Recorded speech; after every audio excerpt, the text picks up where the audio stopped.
हम मिटाए पथ विकट का निकट लिखावे राम। वो जो है कबीर साहब ने सब भ्रम को मिटा दिया।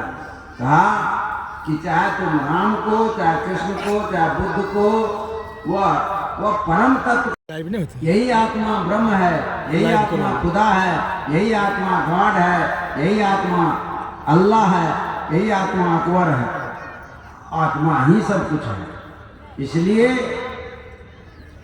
आत्मा को जानो, स्व को जानो, स्व को जानो, कल्याण हो जाएगा। संसार को देखो, ये दो प्रकृति और पुरुष दो नित्य है। महर्षि कपिल ने कहा प्रकृति पुरुष चैव नित्यम, प्रकृति भी नित्य है और पुरुष भी नित्य है। सदगुरु कबीर साहब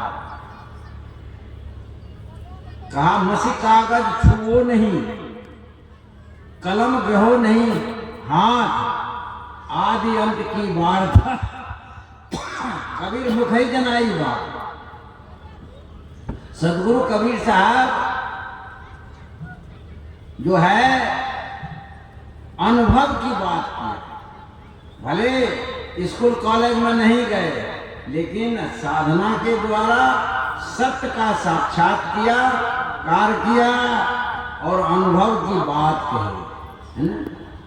तो आदि अंत की वार्ता कबीर मुख ही जनाई बात, मुख से ही कहा दिया। तो ये जो है वो थी पढ़ पढ़ के लोग मर गए। तो मतलब यह है कि सदगुरु कबीर साहब कहते हैं कि चाहे राम को, कृष्ण को, बुद्ध को, कबीर को, कुछ भी कहो, वह आत्म तत्व को ही कहते हैं, दूसरा तत्व नहीं है, ना। यही आत्मा है, उसको ब्रह्म कहते हो, खुदा कहते हो, गॉड कहते हो। आत्मा इस शरीर से निकल जाए, कहते कि इसी शरीर में आत्मा भी है और इसी शरीर में परमात्मा भी है। तो ये शरीर छूटा, आत्मा निकल गया, तो परमात्मा यहाँ बैठा है कि नहीं?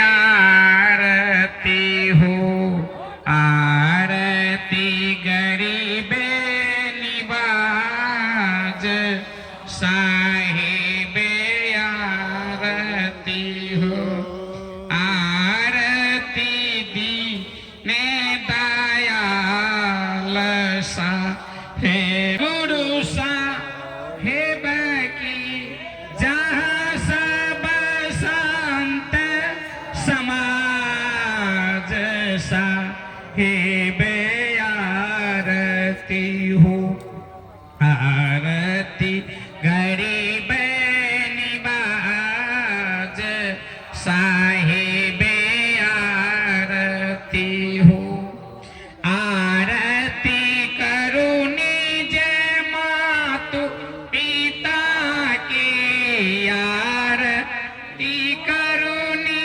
जय मातु पिता की जिन्हें प्रभु श्री निहार साहिब आरती हो जिन्हें प्रभु श्री निहार साहिब आरती हो।